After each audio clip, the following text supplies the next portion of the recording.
Désolé, on s'était déjà quitté quelque part, mais trop de gens se plaignent, trop de gens m'écrivent à côté et ça me fatigue. Depuis 2015, hein, depuis, je crois, janvier 2015, Dieu m'a montré la guerre civile au Gabon. Il m'a montré exactement comment cette guerre devait commencer. J'ai fait une longue vidéo dessus il y a un bail, sauf que les Gabonais qui s'amusent à effacer mes chaînes privent d'autres Gabonais de la connaissance. Et c'est depuis 2015 que j'ai vu en vision du Seigneur Nzambé, du Seigneur Dieu, que le Gabon allait en guerre. Voilà pourquoi je ne blague pas. Voilà pourquoi je ne fais pas les partis pris, je ne fais pas la politique. Quand c'est blanc, parce qu'on perd le temps. Et j'ai vu une guerre tellement ravageuse que voici exactement, mot pour mot, ce que Dieu m'a dit. Il m'a dit, Gobam, il y aura un jour au Gabon où il n'y aura plus de Gabonais. Les seuls Gabonais qui auront un père et une mère gabonaise, c'est-à-dire les Gabonais de souche, les seuls Gabonais qui vont rester sur terre seront les Gabonais de la diaspora. Voilà pourquoi je suis très dur avec la diaspora. Parce que si je ne se repente pas et que ce Gabon entre en guerre, ce seront ces gens-là, la diaspora, qui devront aller rebâtir un Gabon nouveau. Malheureusement. Voilà pourquoi je ne blague pas avec eux. Voilà pourquoi je ne tolère pas leur hypocrisie, leur connerie. Parce qu'ils ne savent même pas qu'ils sont marche de Noé. Le Gabon fait un crash là. Je m'assure que tout le Gabon va disparaître. J'ai vu un Gabon où il n'y avait plus de Gabonais. Il n'y avait plus.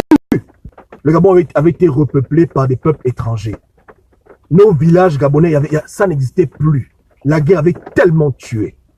J'ai vu des femmes gabonaises se faire enterrer vivantes avec leurs enfants.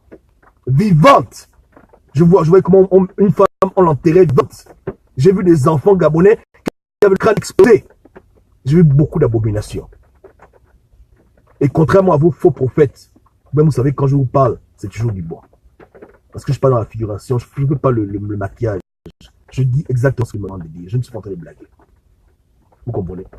Beaucoup de Gabonais sont en train de s'amuser. Ils pensent que c'est un jeu. Ils adorent l'hypocrisie. Ils sont en train de jouer aux imbéciles. Ils ne savent même pas le futur qui les attend. Ils ne peuvent même pas imaginer le deuil qui va frapper la nation. Je vous dis, Dieu me l'a dit clair, qu'un jour, les seuls Gabonais qui pourront dire qu'ils ont un père et une mère gabonaise, qui sont nés au Gabon, ce seront les Gabonais qui, heureusement ou malheureusement, se trouveront hors du Gabon quand la guerre va commencer. Est-ce que vous comprenez? Ce sera même pire qu'au Rwanda. Ce sera pire qu'au Libéria. Parce qu'on a un peuple qui est têtu, des leaders qui sont têtus, qui ne veulent pas changer, qui ne veulent pas se repentir, qui ne font que faire le mal, tuer des enfants innocents, faire les crimes rituels, mentir aux Gabonais, faire de fausses élections, l'inceste, toutes sortes d'abominations. Bientôt là, le jugement va tomber. Je vous dis, j'ai vu ça. Numéro 2 encore, j'ai vu au Gabon une catastrophe naturelle incroyable sur Libreville et Port-Gentil. Des centaines de morts. Mais vous blaguez avec Dieu? Je vous dis que les gens vont se réveiller, que les Gabonais arrêtent l'hypocrisie, que les Gabonais se repentent. Celui qui sait qu'il mange d'autres vampires, qu'il arrête de faire ça.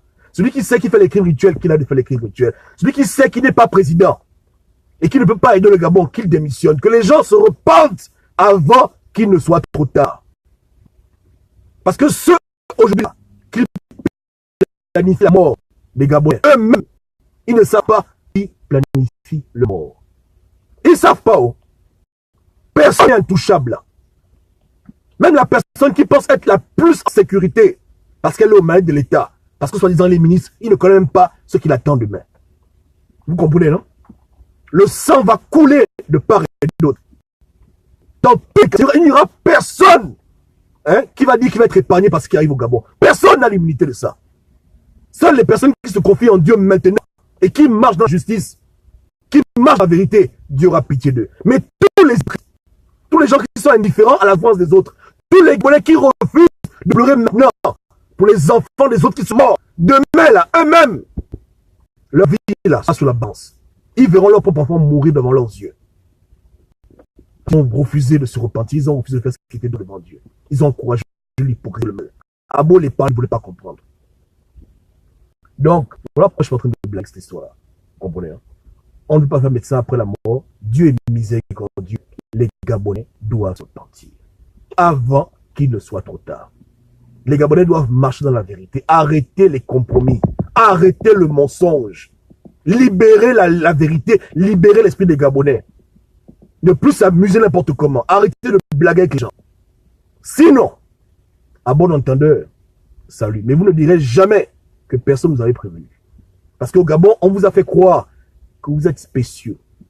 Les menteurs viennent vous faire croire que vous êtes un peu spécial. Voilà. Les autres peuvent aller en guerre sauf vous. On peut tuer les gens sauf vous. Mais regardez maintenant. Des choses incroyables dans ce pays. 15 enfants morts en même temps. Tu savais qu'un jour au Gabon, on te dirait que 15 enfants sont morts en même temps? Tu n'as encore rien vu. Repens-toi avant qu'il ne soit trop tard. Dites à vos leaders politiques de quitter leur loge. Arrêtez de faire l'hypocrisie avec Jean Ping, qui se repentent de sa franc-maçonnerie. Que tous ces opposants-là, qui prétendent, qui marchent avec vous, arrêtent de faire le satanisme. Vous continuez à encourager à être hypocrites, à marcher dans le mensonge, à blaguer les Gabonais. Vous allez rendre des comptes devant Dieu pour ce qui va arriver dans le Gabon. Vous rendez compte. Beaucoup d'entre vous, vous devez rendre des comptes à Dieu pour encourager l'idiotie qui a eu beaucoup de morts le 31 août. Mais beaucoup, ça ne suffit pas. Ils ne sont pas encore rassasiés des morts. Vous allez rendre des comptes. Et vous allez enterrer vos parents. Vous comprenez? Ok. Vous allez, je vous dis, hein, ça là, si les gens ne se repentent pas, c'est inévitable. Changez avant qu'il soit trop tard. Que chacun fasse faire son introspection. Que les gens délaissent le chemin du mal. Aimez votre prochain. Pleurez pour les morts. Souciez-vous des Gabonais qui souffrent autant que votre propre vie. Mais vous ne voulez pas faire ça. Vous voulez continuer à être égoïste, menteur, manipulateur, politicien, criminel rituel, voleur, corrompu. Vous allez tous disparaître au Gabon. Seuls les enfants de Dieu seront épargnés. Je vous dis que ce sera terrible. Vous ne pouvez pas imaginer ce qui va se passer. Ce que vous avez à la télévision, là, comme des films, ça arrive au Gabon. Vous comprenez, non? Ce que vous avez vu partout autour de vous, là, au Libéria, au Rwanda, tout ça, là, ça vient chez vous. Donc, arrêtez de blaguer avec vos vies. Pendant qu'il est temps, il faut changer maintenant. Ce n'est plus le temps du mensonge, le temps presse. Le temps presse. À l'heure. Salut.